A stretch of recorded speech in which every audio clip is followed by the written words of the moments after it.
Cuando se calma el bullicio de la ciudad y se van apagando las luces de la casa, se enciende la luz del entendimiento.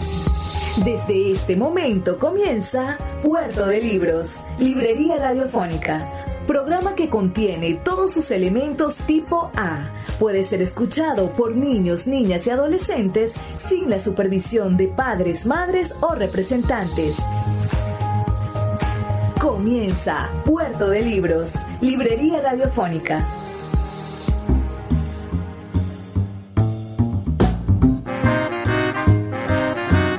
Bienvenidos a Puerto de Libros, Librería Radiofónica. Les habla Luis Peroso Cervantes, quien de lunes a viernes de 9 a 10 de la noche trae para ustedes este espacio a través de la Red Nacional de Emisoras Radio, Fe y Alegría. 21 emisoras conectadas para llevar buena literatura a sus hogares, oportunidades maravillosas de encontrarnos y hacernos cada vez más amigos de los libros. Hoy estaremos emitiendo nuestro programa número 177 programas llevando a sus hogares literatura interesante, buenos y maravillosos libros. Hoy les estaremos presentando a un escritor que es quizás el latinoamericano más importante actualmente de la literatura, de la poesía. Al lado de Rafael Cadena se encuentra este chileno, el gran Raúl Zurita. Estaremos escuchando una maravillosa entrevista donde él expone, parte de su vida. Espero que sea de su agrado. Recuerden que pueden reportar su sintonía al 0424-672-3597 o en nuestras redes sociales @Librería Radio en Twitter y en Instagram. También puedes visitar nuestra nueva página web libreriaradio.org. Allí se encuentran algunos de nuestros programas y puedes escuchar nuestros programas en vivo en el momento en el que salen al aire por las plataformas de podcast. Más de 22 plataformas de podcast en las que se encuentra nuestra librería radiofónica. Antes de comenzar, escuchemos los mensajes que tienen para nosotros nuestros anunciantes, esas personas que hacen posible que Puerto de Libros, Librería Radiofónica, llegue a sus hogares todos los días, de lunes a viernes, de 9 a 10 de la noche, por la Red Nacional de Emisoras Radio, Fe y Alegría. Sultana del Lago Editores es una empresa zuliana de servicios editoriales. Nuestro catálogo tiene más de 100 títulos de autores nacionales e internacionales. Además, somos la única editorial que presta servicios de impresión bajo demanda en Maracaibo. No necesitas invertir en grandes tirajes. Tus lectores pedirán tu libro, nosotros lo imprimiremos y tú obtendrás regalías. Por ello, también editamos internacionalmente en Amazon y Google Play Books. Conoce más en nuestra nueva página web www.sultanadelago.com o siguiéndonos en Instagram como @sultanadelago.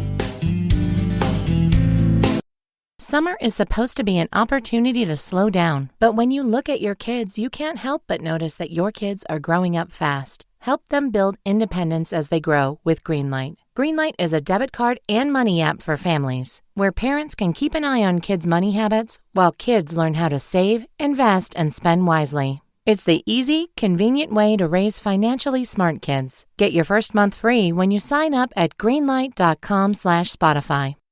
My dad works in B2B marketing. He came by my school for career day and said he was a big ROAS man. Then he told everyone how much he loved calculating his return on ad spend.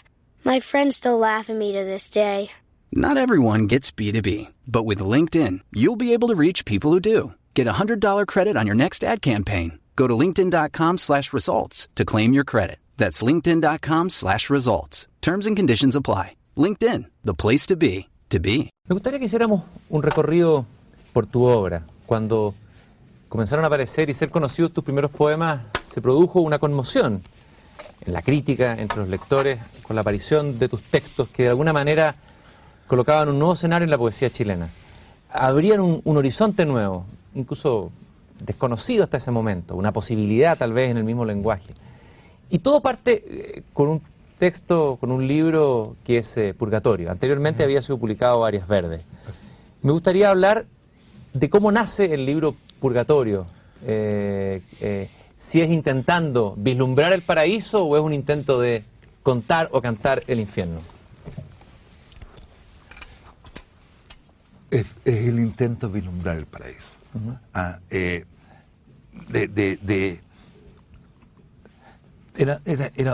Es una historia personal, pero sobre todo yo creo una historia colectiva de un país en un momento dado, o sea, tan dolido, tan dañado, al menos sectores grandes de él, entre los que yo me contaba. Entonces sentí que frente a eso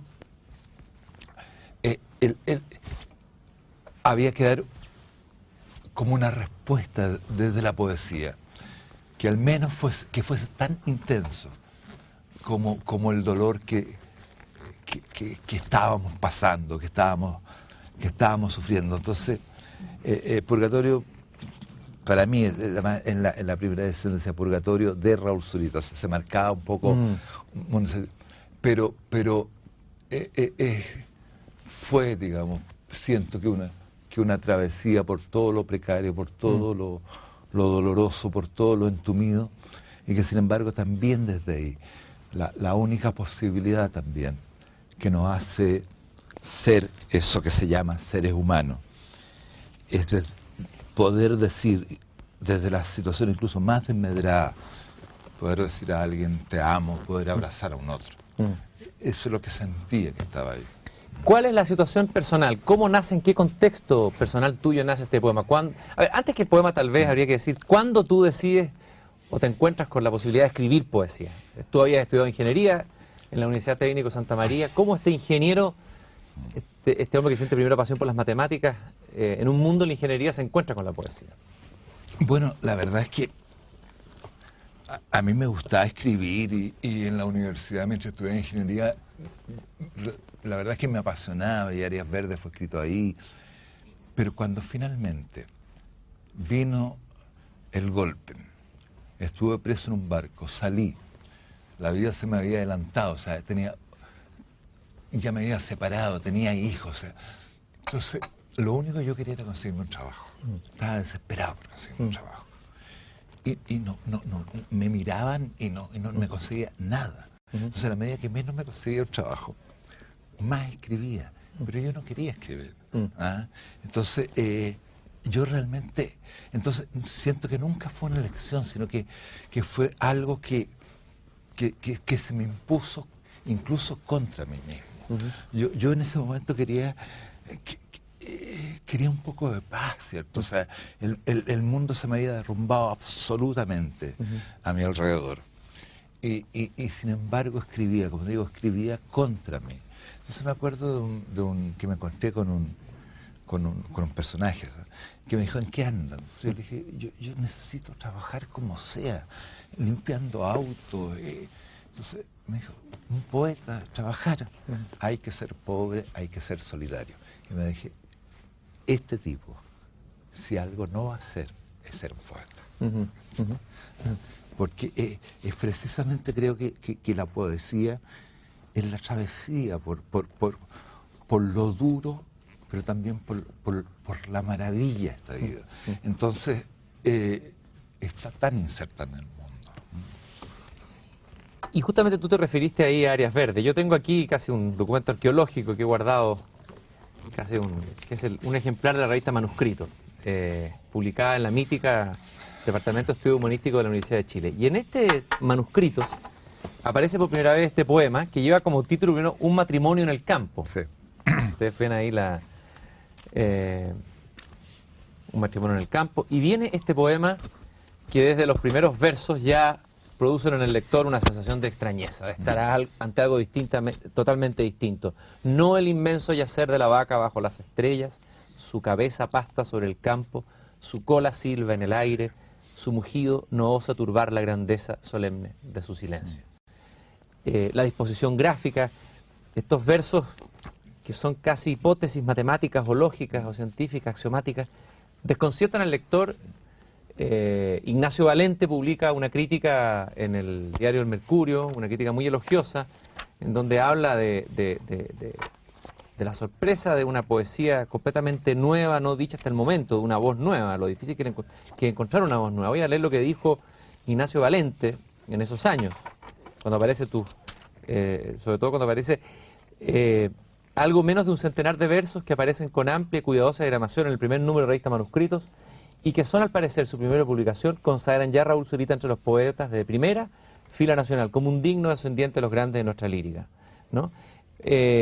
Dice, estamos en una poesía forjada en la más insólita y fecunda conjunción personal de la sensibilidad poética con el espíritu de las disciplinas científicas y más aún de las ciencias exactas. También aparece más tarde una crítica de Eduardo Anguita. ¿Cómo llegas tú a escribir este poema, Arias Verde? Bueno, ¿Cómo encuentras ese tono, ese claro, lenguaje? ese lo escribí el año 71. Antes del golpe fue. Antes del golpe, mientras estudiaba ingeniería. Además me apasionaba la matemática, concretamente la topología, que es una... Entonces, y al mismo, fíjate que curiosamente sentía que la poesía que se estaba haciendo en ese momento, o que quería imponerse, por así decirlo, me parecía tremendamente, a pesar que yo compartía todos los ideales, las visiones, era absolutamente de la unidad popular, o era de la juventud comunista. Sin embargo, sentía que la canción estaba maravillosa, pero que la poesía era débil, era plaf, y también que había que yo, por lo menos, tenía que incorporar las cosas que allí realmente me importaban, y estos espacios que se cruzan y todo. Entonces nació un poco así, y entonces nació también de lo que conversábamos con Juan Luis Martínez, que era un hermano, ¿cierto? Entonces, ¿qué hablaban? ¿Cuáles eran las conversaciones con él? Bueno, lo más importante, lo que es la juventud, considerábamos que la poesía que se hacía era absolutamente vieja y sentimental, ¿cierto? En fin, después, cosa que uno que le da risa o le da vergüenza, ¿ah? Pero era eso, esa preocupación por incorporar la lógica, las matemáticas, ese lenguaje que está, fíjate, ¿cierto? Está detrás de Borges, está. Entonces, de exponerlo. Ahora, yo lo que siento que ese poema, que es un poema donde son unos vaqueros que están cazando unas vacas, tratando de laciarla, y lo único que al final no lo lacean, y todo es un fracaso. Curiosamente lo sentí después como un poema premonitorio.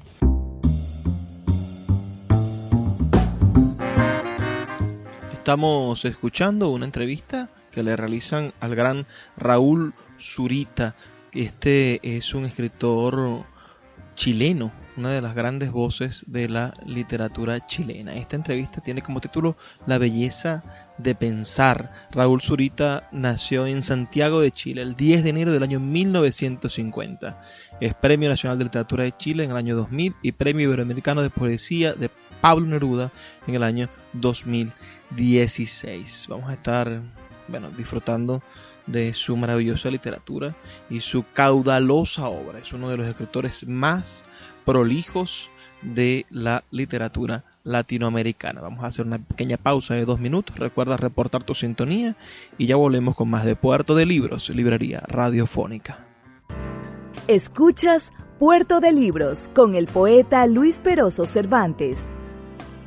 Síguenos en Twitter e Instagram como @Librería Radio. El poeta Luis Peroso Cervantes le acompaña en Puerto de Libros, librería radiofónica, por Radio Fe y Alegría, con todas las voces. ¿Quiénes han notado los vastos espacios incoloros? 1. ¿Quiénes han notado los vastos espacios incoloros donde las vacas huyendo desaparecen, reunidas, mugientes, delante de ellos? No hay domingos para la vaca, solitaria despierta en un espacio vacío, babeante, gorda, sobre esos pastos imaginarios.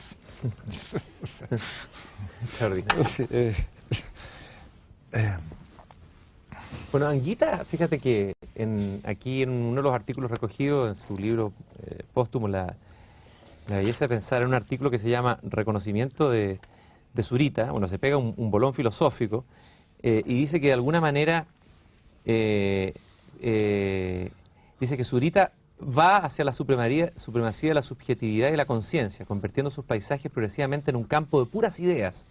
Dicha operación, que es poética y filosófica a la vez, despoja la realidad de sus componentes empíricos, ¿no?, haciendo algo parecido a lo que los fenomenólogos de la corriente de Husserl llaman en griego epoqué, poner el mundo entre paréntesis. ¿Ah? Pero finalmente, dice, hay las tres caras, naturaleza, inteligencia y subjetividad. Zurita solo muestra dos, pues quedando un mundo solo bifonte, el yo afectivo pegado a la naturaleza, reducido a su más simple esencia. Bueno, son intentos de la crítica de tratar de entender este nuevo lenguaje que aparece, este cruce entre lo científico y lo poético, ¿no? Claro, es torpe y es divertido ser crítico de los críticos, del crítico, ¿me entiendes? O sea, lo haría tan mal. Solo, cuando apareció esa crítica de Ignacio Valente que tú mencionas,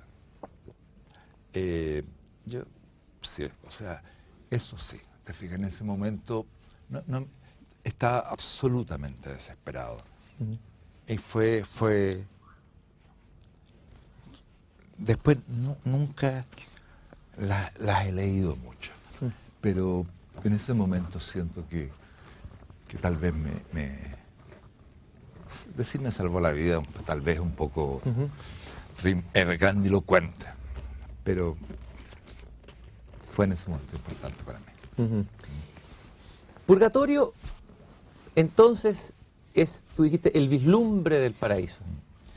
¿Se puede vislumbrar el paraíso desde la palabra poética? Si tú decías que al comienzo tal vez la palabra no dice... ¿Qué logra vislumbrar finalmente la poesía?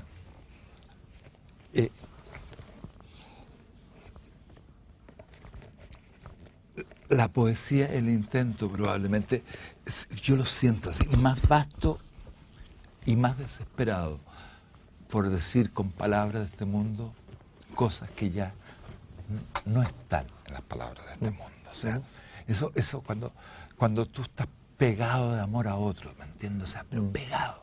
Y todos los te quiero, todos los te amo, sobran, ¿cierto? Entonces, porque si tú hablaras,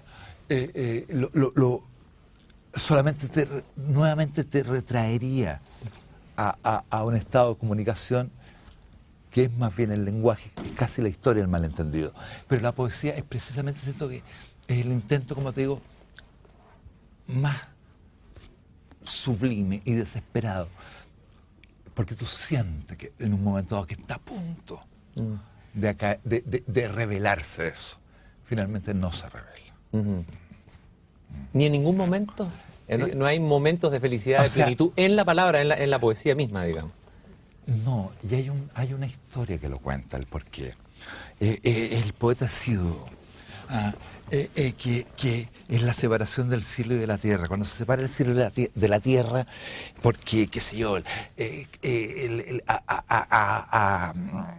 Cronos le corta el pene a Urano, entonces el cielo que está copulando permanentemente con la tierra se separa. Entonces, pero nace la vida, pero se crea el espacio. O sea, por lo tanto, las palabras son el único puente que tenemos para salvar en parte la maldición de la distancia. Estamos separados, ¿entiendes? Entonces, las palabras nos salvan del infierno, o sea, nos salvan del informe. Pero como según esa historia o ese mito, nacieron también de un acto de violencia, también nunca con las palabras seremos felices. Tienen esa la poesía es, como te digo, el vislumbre eso, pero en el lenguaje no está vedada la felicidad.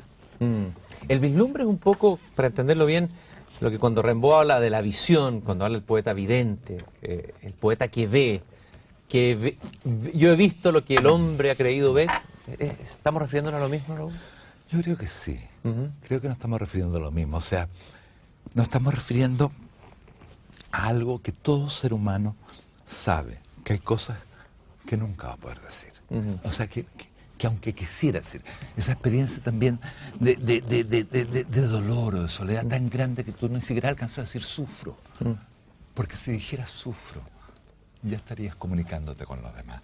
Entonces hay cosas que no, que también, y eso más o menos es lo que yo creo que es como el infierno de toda la literatura. Y a propósito del maravilloso Pound, ese amor impresionante, eso es el paraíso de toda la literatura. A nosotros nos tocó el purgatorio de las palabras. Esa es la experiencia humana. Esta idea se entronca tal vez con lo que tú has dicho varias veces, que el arte sería como un sustituto, ¿no es cierto? Tú has dicho por ahí también que la única obra de arte que merece ser abrazada es la vida. Es decir, que el arte sobra, o que la poesía sobra frente a la vida.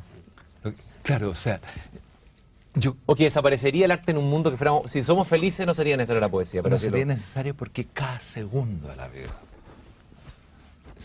sería la máxima obra de arte, sería el máximo poema. O sea, los enamorados escriben poemas de amor. Me parece maravilloso. Qué bello, bravo. Pero lo impresionante es que están enamorados. No el poema que escriben, el poema de amor, ¿cierto? O sea, lo impresionante es el amor, lo impresionante es abrazarse al otro, y lo impresionante también es descubrir también la mirada de odio del otro. Pero los poemas nos devuelven a eso. O sea, es como si toda obra de arte te dijera, es bonita, soy lindo, a una obra de arte, pero mira, no te emociones tanto conmigo. Mucho más emocionante es una cara que va pasando por la calle. La aparición de ese rostro en la multitud, como dice el mismo Pound, en el metro. Ahora, sin embargo, uno, desde el tiempo, por ejemplo, ve la Divina Comedia y dice, qué maravilla, ¿qué importa lo que haya pasado entre Dante y esa niñita llamada Beatrice Portinari? Está aquí, que aquí la traje porque sé que te gusta y uno de tus libros de cabecera, la Divina Comedia.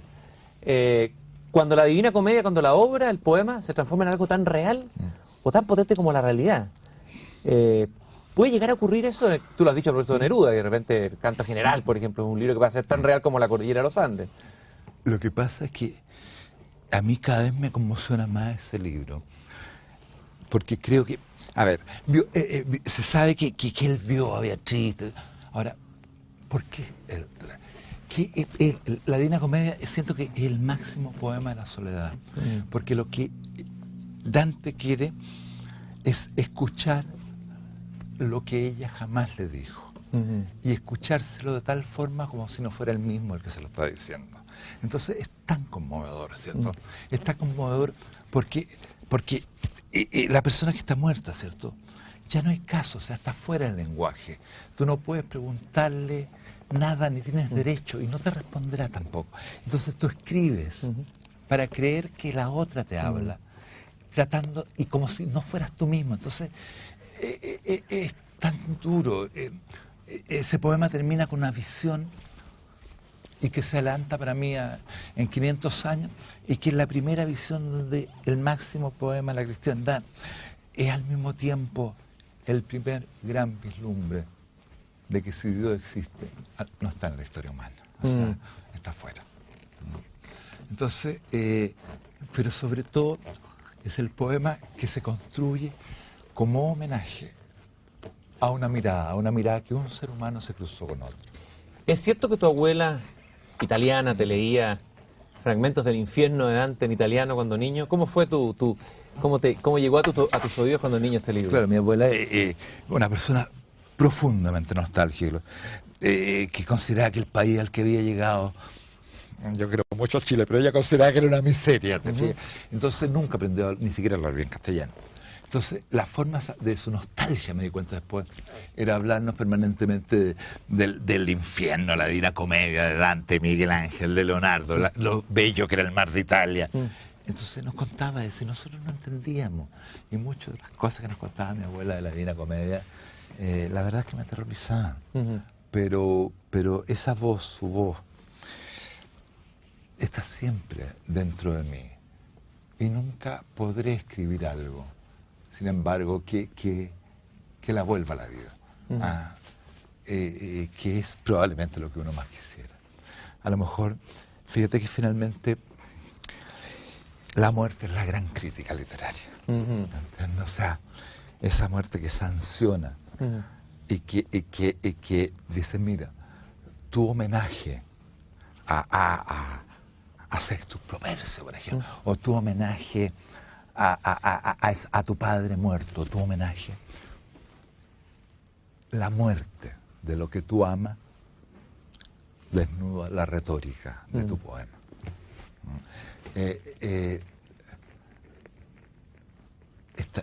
Algo así. ¿Cuál es el fragmento que te apasiona más de este libro, que te emociona más de la Divina Comedia? ¿Qué es lo que...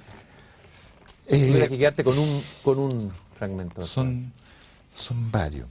En realidad, uno que me emociona en el comienzo del Purgatorio, cuando dice que renazca la muerta poesía. O sea, volvamos a hablar. ¿Se fijan? Que renazca la muerta, ahora que renazca la muerta poesía. Salimos, vimos esto, ¿cierto? Estos seres me hablan, pero en realidad estos seres condenados no tienen tampoco palabras porque están alejados para siempre de la gracia. Entonces, cuando sale, dice que renazca la muerta poesía.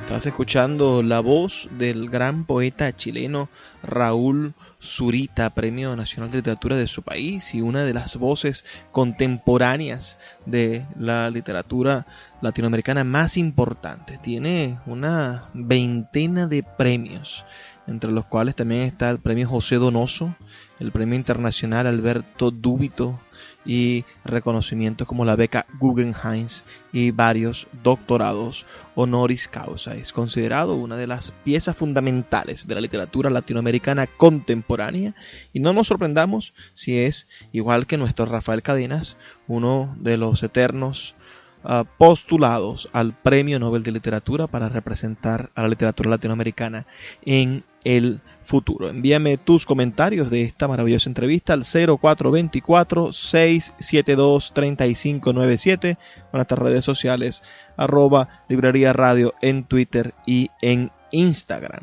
Haremos una breve pausa y ya volvemos con más de Puerto de Libros, Librería Radiofónica. Escuchas Puerto de Libros con el poeta Luis Peroso Cervantes. Síguenos en Twitter e Instagram como @Librería Radio. El poeta Luis Peroso Cervantes le acompaña en Puerto de Libros, Librería Radiofónica, por Radio Fe y Alegría, con todas las voces.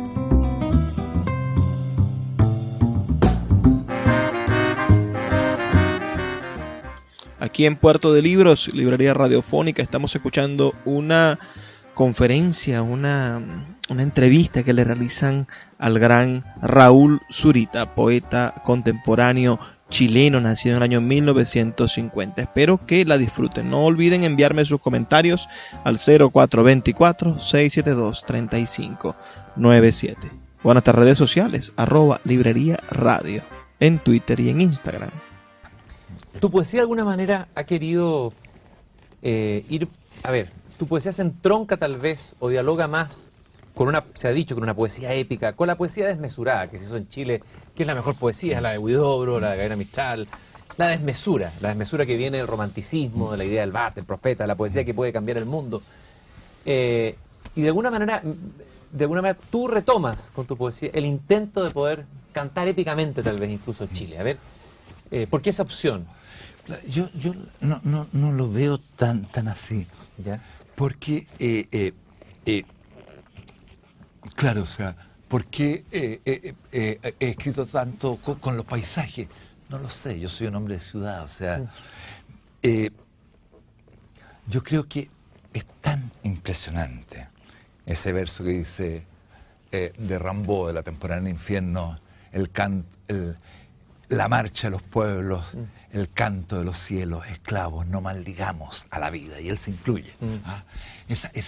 Pero eso es tan grande y es tan fuerte como el guiño más leve de la sonrisa de alguien que tú descubriste casi en la ventana del metro que va al lado.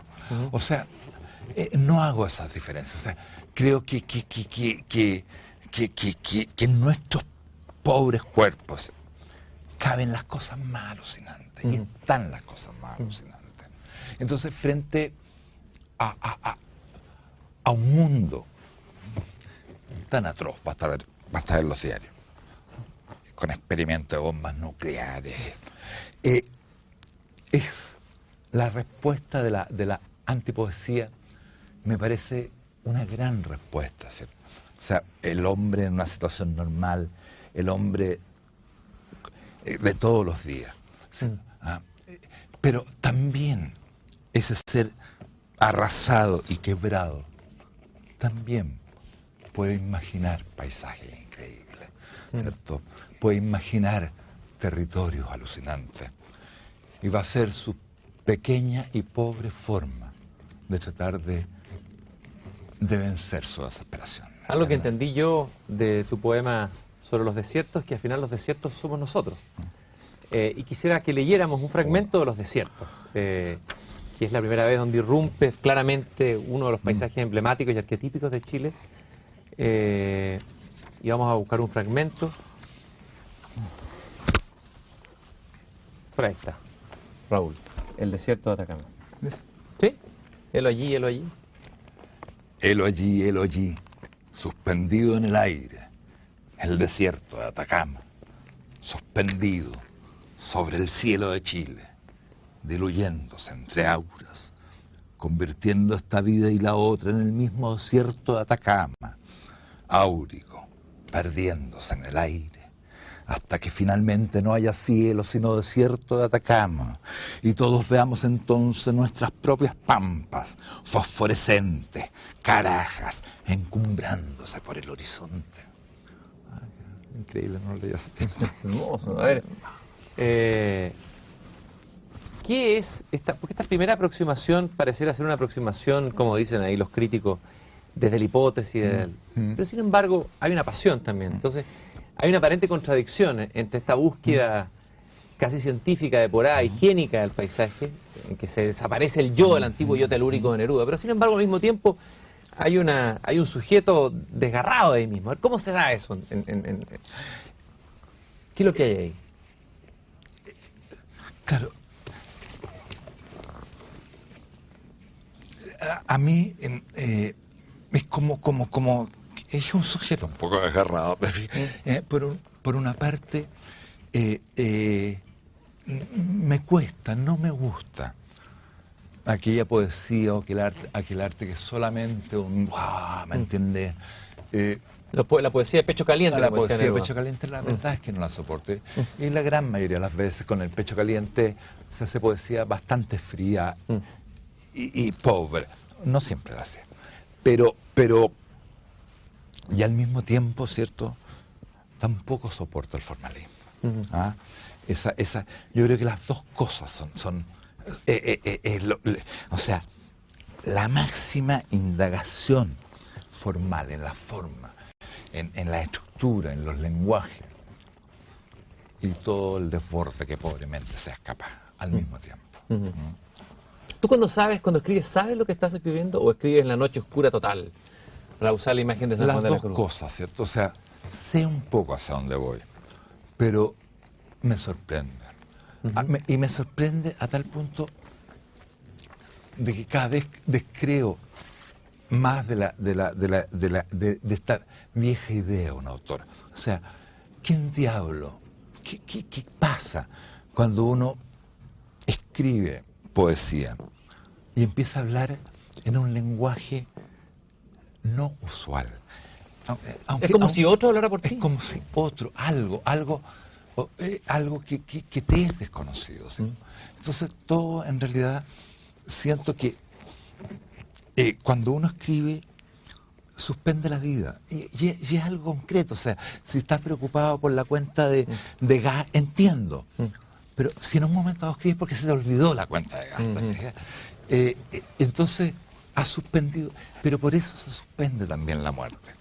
Entonces, en el instante que un poeta escribe, es exactamente el mismo instante en que están escribiendo todos los otros, en que está escribiendo Homero, que está escribiendo Shakespeare, Neruda. Entonces, todos escriben al mismo tiempo.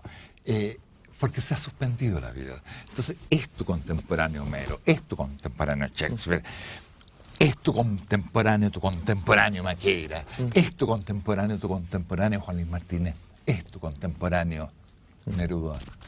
Todos son tus contemporáneos. Esta es la antigua idea del poeta como el pararrayos que recibe, ya sea el mensaje divino de las musas, o en este caso es el convocador de otras voces. Claro, lo que sucede, ¿cierto?, es que creo que todos convocamos a otras voces. El poeta lo pone. Por ejemplo, esa cosa que se le acusa a Neruda de grandilocuente, ¿cierto? Suban a hacer conmigo, hermano. Entonces le dice, bueno, ¿quién es este tipo? ¿Qué se cree este fulano? ¿Ah? Este hijo de vecino. Este hijo de vecino que a duras penas uno habla por uno y eso. ¿Ah? Y más encima dice que los muertos hablan a través de ellos, pero todos, permanentemente los muertos están hablando a través de nosotros. Cuando tú miras una montaña, es alguien antes que tú que la ha mirado. Entonces, y ese río finalmente inmemorial que llega el padre, tu padre, y tú no estarías aquí si no había un padre, o sea, 20.000 años. Y cada vez que tú hablas, son esos que te dieron.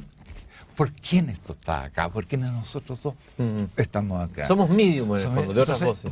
Son los que hablan y se toman la voz. Entonces es la experiencia cotidiana. De lo que estabas diciendo de la cuenta, que uno no puede escribir un poema, me acordé de esa historia que cuentan de Rilke, antes de escribir Elegías del Duino, que parece que le habían mandado una nota del banco y estaba preocupado con unas cuentas bancarias, estaba desesperado. Y siente algo y sale, ¿no es cierto? Y ahí escucha una voz. Y esa voz es la que le hace escribir finalmente Elegías del Duino. Claro, todo esto se presta un poco para reírse. Sí, desde luego. Escuchó la voz. Y la voz, claro, como el chiste con Dorito cuando le dice el número de la lotería, ¿me entiendes? Entonces, y después la voz le dice, chuta, nos equivocamos, una cosa. Sin embargo, la gran respuesta de los griegos, de las musas, no ha sido superada. No digo que esa sea la respuesta, pero no ha sido superada. O sea, ¿qué hace que alguien de repente hable y cante? ¿Qué es? María Zambrano, en una epígrafe que aparece en una edición de tu libro en Visor, en España, una edición de Anteparaíso, hay una cita maravillosa de la María Zambrano que dice: convertir en delirio en razón sin abolirlo es el logro de la poesía. ¿Qué te parece esa idea de convertir el delirio en razón sin abolirlo? Es el logro de la poesía. Está maravillosamente bien dicho. Ella creo que ha sido de las personas que realmente el pensamiento poetizante es una bellísima cita. Creo que se trata de eso. Ella es una mujer, una vieja maravillosa, una iluminada. La María Zambrano. Sí, y escribió este maravilloso libro, Poesía y Filosofía. Y ahí dice, por ahí en ese mismo libro, dice que el poeta, a diferencia del filósofo, no le teme a la nada. Que el filósofo anda detrás de una verdad disponible. En cambio, el poeta no. Es que el poeta, en la poesía, no está el problema de la verdad. Tú puedes leer un poema que dice A y otro que dice Z, totalmente distinto. Y de los dos salir absolutamente arrasado y conmovido. O sea, y esa es las musas, de nuevo. Cuando se aparece este ciego, le dicen, lo insultan, ahí dice, mira, nosotras podemos decir muchas mentiras con apariencias de verdad, y también decir la verdad cuando nos plazca. Por lo tanto, anota. Tú nunca sabrás si lo que estás diciendo es verdad o mentira. Pero eso también es la gran maravilla de la poesía. Tú nunca por un poema podrás condenar a que otro se muera. Pero por Dios, cuando Dios dicta, Dios mío, entonces mata, porque estás equivocado. ¿Cómo va esta entrevista? Ya el siguiente es el último segmento. Espero que la estén disfrutando. Pueden escribirnos, como les comento, al 0424-672-3597 y me dicen si antes habían escuchado hablar de este maravilloso escritor chileno Raúl Zurita, cuya obra literaria está traducida a múltiples idiomas. Es uno de los escritores chilenos que luchó en contra de la dictadura de Pinochet y sus textos están relacionados con muchísimas de las vivencias del Chile contemporáneo. Su literatura es verdaderamente poderosa. Además, tiene una relación interesante con la literatura y la música. Eso también obedece a la tradición chilena de literatura y música. Y sigue escribiendo. En 2018 salió su último libro, La Vida Nueva. Así que es un escritor que se encuentra activo, proponiendo gran y buena literatura para la humanidad. Vamos a hacer una breve pausa de 2 minutos y ya volvemos con más de Puerto de Libros, librería radiofónica. No olvides reportar tu sintonía a nuestras redes sociales, @librería radio en Twitter y en Instagram, y a nuestro teléfono el 0424-672-3597. Escuchas Puerto de Libros con el poeta Luis Peroso Cervantes. Síguenos en Twitter e Instagram como @librería radio. El poeta Luis Peroso Cervantes le acompaña en Puerto de Libros, librería radiofónica, por Radio Fe y Alegría, con todas las voces. Las playas de Chile no fueron más que un apodo para las innombradas playas de Chile. Chile entero no fue más que un apodo frente a las costas que entonces se llamaron playas innombradas de la patria.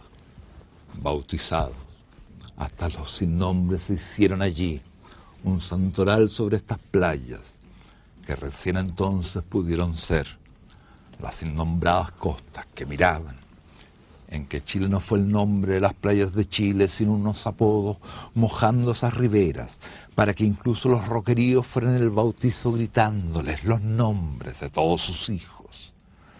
Nuestros hijos fueron entonces un apodo rompiéndose en los roqueríos, bautizados. Ellos mismos fueron los santorales de estas costas. Todos los sin nombres fueron así, los amorosos hijos de esta patria, en que los hijos de Chile no fueron los amorosos hijos de Chile, sino un santoral revivido entre los roqueríos, para que nombrados ellos mismos fuesen allí el Padre que clamaban gritando, porque nosotros fuimos el Padre que Chile llamó en los roqueríos. Chile fue allí el amor por el que lloraron en sus gritos, y entonces Chile entero fue el sueño que nombraron en la playa, aurado, esplendente, por todos estos vientos gritándoles la bautizada bendita que soñaron. Qué hermoso. Raúl, la sensación que uno tiene con este poema es volver a sentir extrañeza ante un paisaje que uno ha visto, ya sea convertido en fotografía, o turísticamente, o porque lo ha recorrido, o porque lo ha leído en Neruda. Pero tú de alguna manera dices, haces con el poema lo que ahí dice, las innombradas playas. Es como que hay que volver a colocar un nombre nuevo, volver a nombrar de otra manera un paisaje. Hay un intento, no sé, o una manera, colocarse con una extrañeza nueva frente a Chile, verlo desde otro lado. A ver, ¿qué pasó ahí? Mira, como te digo, yo no soy un hombre de paisaje. O sea, he vivido en ciudades, estuve en Valparaíso 7 años mirando el mar pero de pronto digo, ¿por qué todavía hoy, cierto, en internet los tipos miran una puesta de sol? Y tú ves la playa, jóvenes, mira, y el chico más carretero, si lo llevan de viaje a estudio al desierto de Atacama, algo le pasa. Porque creo que los paisajes, en el fondo, son grandes telas en blanco que vamos llevando con nuestras propias pasiones. O sea, la pasión de vivir, la que inventa las rompientes también. O cuando tú ves una rompiente, ves la rompiente y ves tu alma también. Cuando ves el desierto, pero ves todo tu eriazo. Creo que no, esa línea que entre la experiencia y lo que está allá no es una línea, es un aura, ¿me entiendes? O sea, ¿dónde estás tú y dónde empiezan las playas? O sea, las montañas somos nosotros, también cuando es nuestra alma. Es nuestra alma también, o sea, allí están y se pueden mover, pueden salir marchando. En Anteparaíso empieza a sentirse una voz que ya empieza a cantar. Ya no es solamente la voz que escribe, la voz que al comienzo nos sorprendía con esta especie de lenguaje hipotético, científico, axiomático, una voz que canta y que termina cantando algunos poemas. El fragmento pastoral ya es un canto, ¿no? ¿Se puede cantar todavía hoy después de la crisis del lenguaje? Hay algunos que ponen en duda eso. Está más de moda la poesía minimalista, centrada en sí misma. ¿Qué significa cantar hoy de nuevo? Bueno, Nicanor Parra, con su genialidad, dijo que los poetas habían bajado del Olimpo. Me parece fantástico. Siento que ya se tomaron sus buenas vacaciones. Al Olimpo, ¿no? Al Olimpo. Con los dioses, con un baño de divinidad.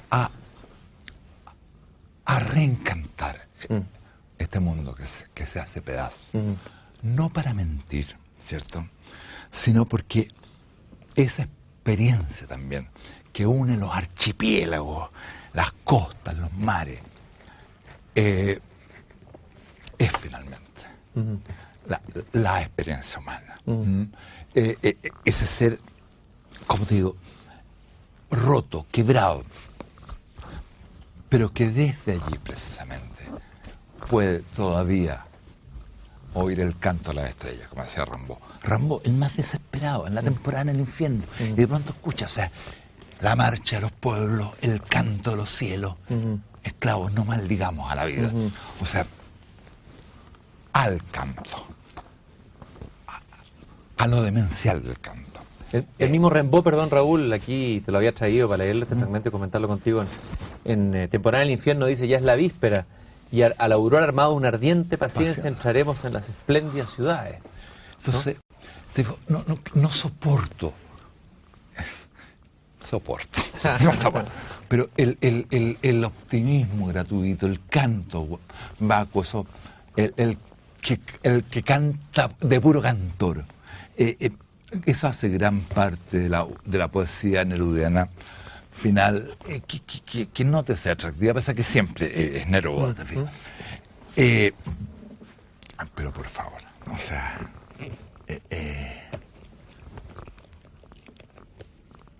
los grandes poemas, es Altura de Machu Picchu. Y Altura de Machu Picchu es canto. Es canto. Y es tan gran poema como El hombre imaginario de Parra. ¿Te fijas? Pero, ojo con el resentimiento. ¿Te fijas? O sea, siento que gran parte de la poesía que ha seguido a la antipoesía, como es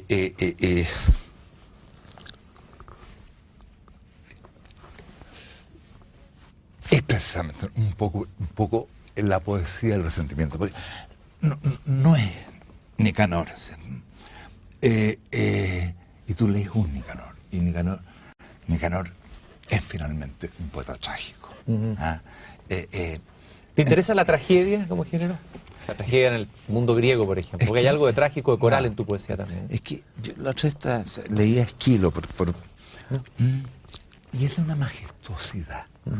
Entonces ahí, precisamente por Esquilo, dije, o sea, bajaron del Olimpo, ya, para allá de nuevo, que aparezcan los Esquilos, los Sófocles, como digo, para decir ordinariez, decirlo, ocupar el lenguaje en sus grandes y en sus horribles palabras, ¿cierto? O sea, es el lenguaje que usamos, pero que cante, o sea, que cante. La poesía es tal vez la manera de pararse frente a este mundo, llamémoslo, que tú lo has descrito como el mundo técnico, el mundo, así lo entendí yo, un mundo técnico que arrasa, ¿no es cierto?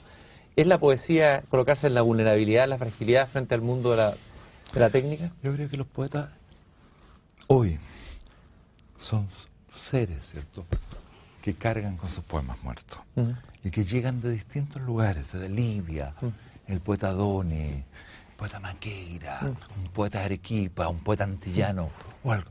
Y todos van cargando con sus bultos muertos. Y los dejan allí, hermano. Y se cruzan. Y pensando, ¿cierto?, que en un mar que estará o no estará, que podrá o no podrá llevarlo a otra orilla, donde otros seres que podrán estar o podrán no estar, puedan decir que renazca la muerta poesía. Entonces, nosotros vamos cargando con esos bultos muertos, ¿cierto? Y los novelistas más célebres, con más luminaria, nuestra experiencia no es muy distinta. Estos son estos pobres cuerpos que cargamos encima de nosotros. Nuestro Raúl, poema. Si me imaginé una escena, me imaginé Caronte con la mitología, llevando a los poetas a través del río, en este cruce, cada uno con su, en vez de con su cuerpo, con su poema muerto. ¿Qué poema te gustaría de tus poemas llevar en esa barca y cantar ahí, junto a todos los poetas del mundo, que te van a estar escuchando y conversando contigo, todos tus poemas, con el que me gustaría cerrar este programa? Claro, no sería uno mío. Pero uno tuyo. Uno mío. Te van a pedir uno tuyo. Sí, hay uno de ahí. ¿De aquí?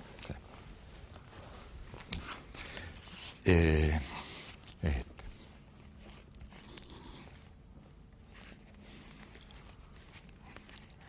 Zurita, poema de amor.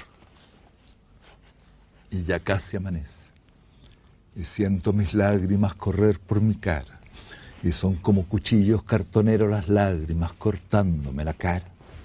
Me hiero y me desangro, y mi sangre está repartida por todas partes, como si me carnearan, sobre todas las cosas, en todas las cosas, y yo no puedo, no tengo corazón, no tengo fuerzas, no tengo valentía, no es nada, ¿sabes? Duerme entonces, niña, que el mar duerma, que la inmensa desventura duerma. Muchas gracias, Raúl, Okay, por haber estado en esta Cristian. conversación y en este viaje a través de tu poesía. Muchas gracias. Gracias a todos por acompañarnos hasta este momento. Hemos disfrutado de verdad una noche con un poeta extraordinario, Raúl Zurita, siempre con las diferencias lingüísticas, ¿no? A pesar de que hablamos el mismo idioma, el mismo español. Bueno, los chilenos tienen una de las lenguas y uno de los dialectos más difíciles de entender para nosotros los más caribeños. Esa diferencia entre el sur y el Caribe se acentúa cada día más. Escríbenos al 0424-672-3597, 0424-672-3597, dejándonos tu opinión, y también a las redes sociales @Librería Radio en Twitter y en Instagram. Este programa ya se encuentra en nuestra página web, libreriaradio.org, y también se encuentra en las más de 22 plataformas de podcast en las que está nuestro programa siendo compartido. Y también están todos nuestros programas anteriores. Son 177 programas con el del día de hoy. Antes de retirarme, siempre me gusta desearles algo bueno. Por favor, sean felices, lean poesía.